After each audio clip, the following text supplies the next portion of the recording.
जय श्री कृष्ण स्टूडेंट्स। आज हम मेमोरी मेजरमेंट पर अपनी क्लास करेंगे।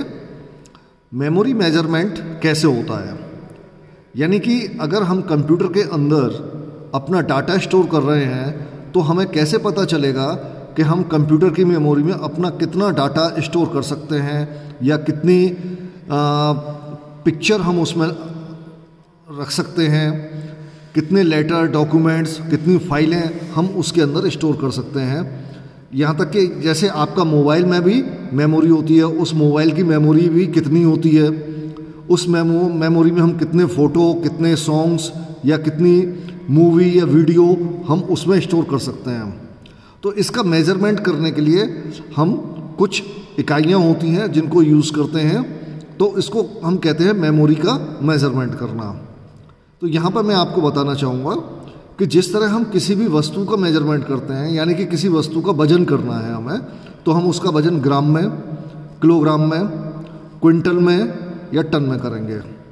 अब जब कोई भी चीज़ लिक्विड में होती है तो उसका जो वजन करना होता है या उसका जो मेजरमेंट होता है वो मिलीलीटर में, लीटर में या किलोलीटर में होता है। इसी तरह किसी कपड़े की लंबाई चौड़ाई नापनी हो या कोई डिस्टेंस हमें नापना हो कि एक स्थान से दूसरे स्थान जाना है तो वहाँ पर कितना डिस्टेंस होगा, इन सब के लिए हम millimetre, centimetre, inch, foot, metre और किलोमीटर में उसको नापते हैं। तो इसी तरह हर चीज़ का मेजरमेंट अपना अलग अलग होता है। वजन करना है किलोग्राम में करते हैं, लीटर में करते हैं, डिस्टेंस का करना है तो मीटर में, किलोमीटर में करते हैं, कपड़े को नापना है तो उसको सेंटीमीटर में, मीटर में या इंचेस में नापते हैं। तो इस तरह सबका अपना अलग अलग होता है। इसी तरह कंप्यूटर की जो मेमोरी होती है उसका मेजरमेंट भी डिफरेंट इकाइयों के थ्रू होता है। वो इकाइयाँ कौन सी होती हैं और किस तरह से उसका मेजरमेंट होता है, अब हम इस पर आते हैं।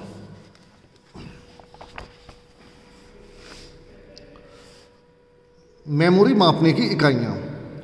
मेमोरी मापने की जो इकाइयाँ होती हैं उसमें सबसे छोटी जो इकाई होती है वो होती है बिट, जिसको हम बाइनरी डिजिट बोलते हैं। दूसरी इकाई, उससे बड़ी जो इकाई होती है वो होती है बाइट, फिर किलोबाइट, उसके बाद मेगाबाइट, उसके बाद गीगाबाइट, उसके बाद टेराबाइट, फिर पेटाबाइट, एक्साबाइट, और अधिक जाएं तो जेटाबाइट, और इसके बाद और भी होती हैं, लेकिन अभी हम आपको यहीं तक की बताएंगे। अब इसकी इकाइयों को किस तरह से मेजर किया जाता है, अब देखें। जैसे 8 बिट्स, जब हम 8 बिट कलेक्ट कर लेते हैं, यानी कि बाइनरी डिजिट। बाइनरी डिजिट क्या होती है मैं अभी आपको बताऊंगा।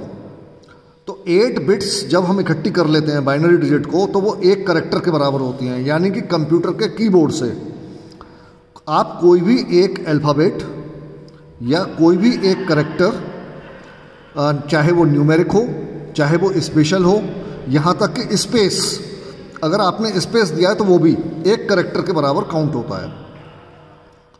और वो आपके कंप्यूटर की मेमोरी में 8 बिट्स का स्पेस लेता है, या कह सकते हैं कि 8 बिट्स जनरेट करता है वो। जब 8 बिट्स जनरेट हो जाती हैं तो वो 8 बिट्स इक्वल्स टू हो जाती हैं 1 बाइट के। हम इस चीज़ को ऐसे भी कह सकते हैं 1 बाइट इक्वल्स टू 1 कैरेक्टर, या 1 कैरेक्टर इक्वल्स टू 1 बाइट, या 1 कैरेक्टर इक्वल्स टू 8 बिट्स, या 8 बिट्स इक्वल्स टू 1 बाइट। ये जो आपको जो ब्लॉक दिखाई दे रहे हैं, ये ब्लॉक 1 2 3 4 5 6 7 8। तो मैं आपको बताता हूँ, जो बाइनरी डिजिट्स होती हैं वो 0 और 1 दो डिजिट होती हैं। एक होता है 0 और एक होती है 1, यानी कि यही दो डिजिट होती हैं। और इसमें जो 0 है वो रिप्रेजेंट करता है आपका ऑफ,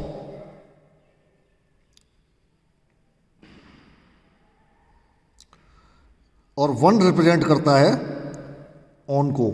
इसको हम ऐसे भी कह सकते हैं कि 0 रिप्रेजेंट करता है फॉल्स को और 1 रिप्रेजेंट करता है ट्रू को। अब ये क्या है, कैसे होता है, ये आगे आने वाली वीडियो में आपको पता चलेगा। तो इस तरह से ये जो ब्लॉक्स बने हुए हैं, जो 8 हैं, इसमें किसी में भी 0 1 0 0 0 1 1 0 कुछ भी लिखा।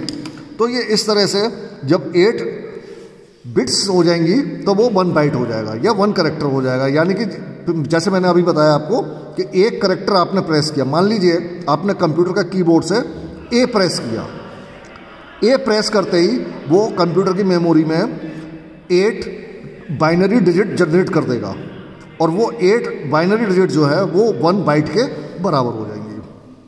तो मैं समझता हूँ आपको समझ आ गई होगी भाई। इस तरह से जब आप 1024 बाइट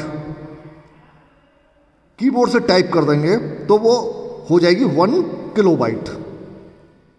1024 किलोबाइट इक्वल टू हो जाएगा 1 मेगाबाइट। 1024 मेगाबाइट इक्वल टू हो जाएगा 1 gigabyte. 1024 gigabyte is equal to 1 terabyte. आजकल अधिकतर जो कंप्यूटरों में जो मेमोरी आ रही है वो सेकेंडरी मेमोरी जो आती है वो अधिकतर टेराबाइट में आती है, 1 TB 2 TB इस तरह से। और आपका जो मेमोरी जो मोबाइल की होती है उसको अगर आप नापते हैं तो 2 GB 3 GB 4 GB 8 GB इस तरह से करते हैं। तो इस तरह 1024 टेराबाइट जब आप कर लेंगे तो वो इक्वल्स टू हो जाएगा 1 पेटाबाइट के।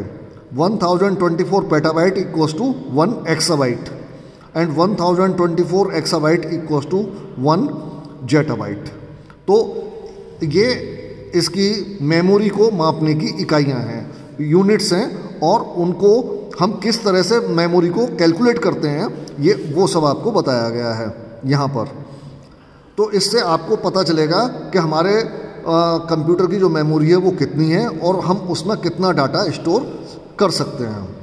आप जब कंप्यूटर को खोलते हैं, कंप्यूटर की जब फाइल्स चेक करते हैं तो वहाँ पर लिखा हुआ आता है कि उसने कंप्यूटर की मेमोरी के अंदर कितना स्पेस ऑक्यूपाई किया हुआ है और कितनी मेमोरी खाली है।